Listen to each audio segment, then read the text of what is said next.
Assalamualaikum warahmatullahi wabarakatuh. Di sini saya akan menjelaskan tentang konsep pasar dan pembentukan harga pasar dalam perekonomian.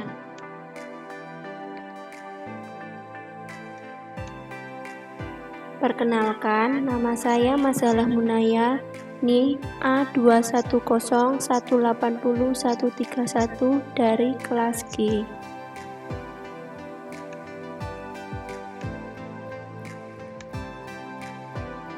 Kompetensi dasarnya yaitu mendeskripsikan konsep pasar dan terbentuknya harga pasar dalam perekonomian. Nah, yang dibahas itu yang pertama, mendeskripsikan pengertian pasar. Yang kedua, peran pasar dalam perekonomian. Yang ketiga, bentuk-bentuk struktur pasar dan ciri-ciri pasar. Yang keempat, pengertian permintaan dan penawaran. Yang kelima, faktor-faktor yang mempengaruhi permintaan dan penawaran. Yang keenam, kurva permintaan dan penawaran. Dan yang terakhir yaitu hukum permintaan dan hukum penawaran.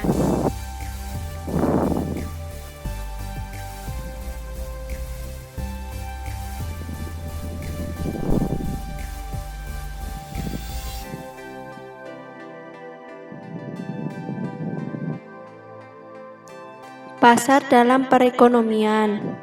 Pengertian pasar jika ditinjau dari ilmu ekonomi berarti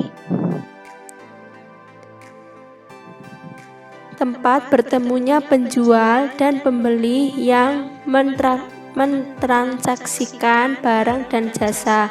Secara umum, pasar tidak memiliki batasan geografis, sehingga pasar tidak pernah dikaitkan hanya dengan satu atau beberapa lokasi tertentu selama ada penawaran atau adanya permintaan.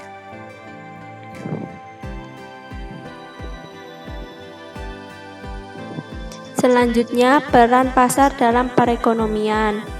Untuk menyampaikan barang dan jasa kepada konsumen, banyak cara yang dilakukan. Salah satunya adalah melalui pasar, di mana masyarakat akan datang ke pasar membeli berbagai macam kebutuhan, sehingga terjadi transaksi mengakibatkan perputaran uang dan menjadi penggerak ekonomi rakyat. Adapun peran pasar bagi perekonomian yang bisa dirincikan sebagai berikut. Yang pertama, peran pasar bagi produsen. Yang kedua, peran pasar bagi konsumen. Yang ketiga, peran pasar pembangunan. Dan yang terakhir, peran pasar bagi sumber daya manusia.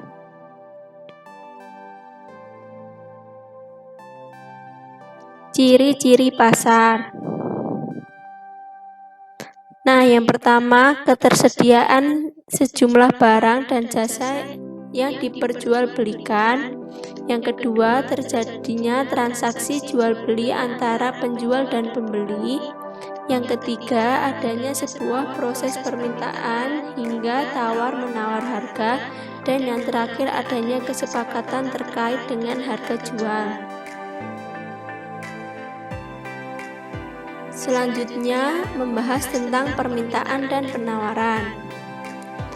Nah, permintaan itu sendiri adalah banyaknya jumlah barang yang diminta pada suatu pasar tertentu dengan tingkat harga tertentu, tingkat pendapatan tertentu, dan dalam periode tertentu. Hal-hal yang berkaitan dengan konsep permintaan yaitu kuantitas yang diminta merupakan kuantitas yang diinginkan. Selanjutnya, keinginan konsumen tersebut disertai oleh kemampuan serta kesediaan untuk membeli. Dan yang terakhir, kuantitas yang diminta dinyatakan dalam satuan waktu. Nah, kalau pengertian dari penawaran adalah sejumlah barang atau jasa yang ditawarkan oleh penjual atau bisa disebut produsen pada berbagai tingkat harga dan dalam waktu tertentu.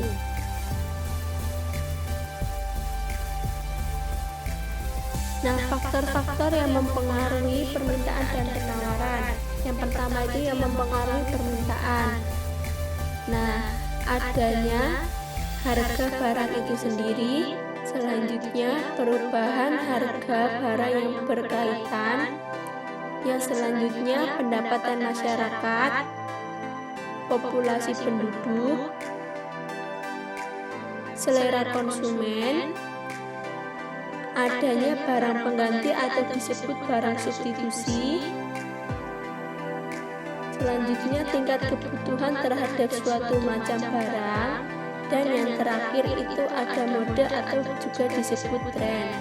Kalau faktor-faktor yang mempengaruhi penawaran yaitu biaya input, tingkat teknologi, keuntungan atau laba, adanya tingkat persaingan. Nah, itu faktor-faktor yang mempengaruhi permintaan dan penawaran. Nah, hukum permintaan dan penawaran itu, kalau hukum permintaan berbunyi, jika harga naik akan menyebabkan jumlah barang yang diminta turun, dan sebaliknya, jika harga turun akan menyebabkan jumlah barang yang diminta naik.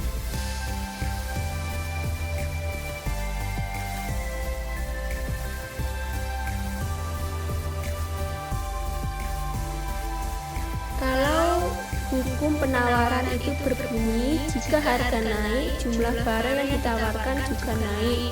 Demikian pula sebaliknya, jika harga turun, jumlah barang yang ditawarkan juga mengalami penurunan dengan syarat ceteris paribus. Nah, ini ada kurva permintaan dan penawaran. Ini bentuk-bentuk dari kurva permintaan dan kurva penawaran. Nah, kalau kurva permintaan itu sendiri adalah jumlah seluruh barang dan jasa yang hendak dibeli oleh konsumen dalam waktu dan harga tertentu. Nah, kalau penawaran itu sendiri yaitu jumlah seluruh barang dan jasa yang ditawarkan dalam berbagai kemungkinan harga yang sedang berlaku di pasar dalam suatu periode tertentu.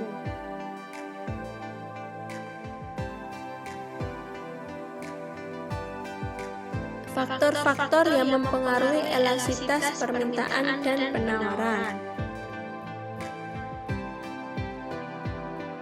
Nah, faktor-faktor yang mempengaruhi elastisitas permintaan yaitu ketersediaan barang substitusi, intensitas kebutuhan, pendapatan konsumen, dan contoh faktor-faktor yang mempengaruhi elastisitas permintaan itu seperti garam.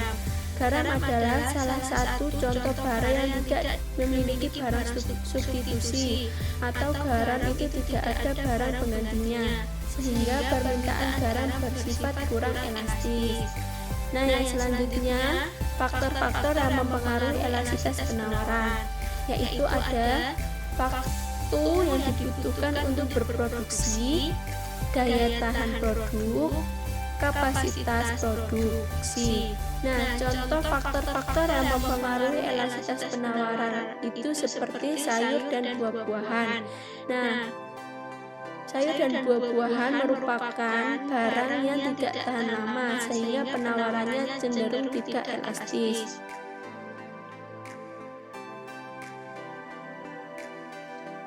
Nah, macam-macam elastisitas itu ada 3. Yang pertama, elastisitas harga, elastisitas silang, dan elastisitas pendapatan. Kalau elastisitas harga itu persentase dari perubahan jumlah permintaan barang yang disebabkan oleh persentase perubahan dari harga barang tersebut.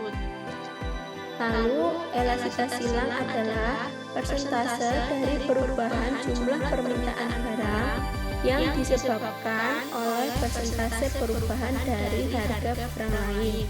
Dan yang terakhir, elastisitas pendapatan yaitu persentase dari perubahan permintaan akan sebuah barang yang diakibatkan oleh persentase perubahan pendapatan atau disebut real konsumen. Nah, cukup sekian PPT narasi dari saya. Jika ada salah dan kurangnya, saya mohon maaf. Cukup sekian. Wassalamualaikum warahmatullahi wabarakatuh.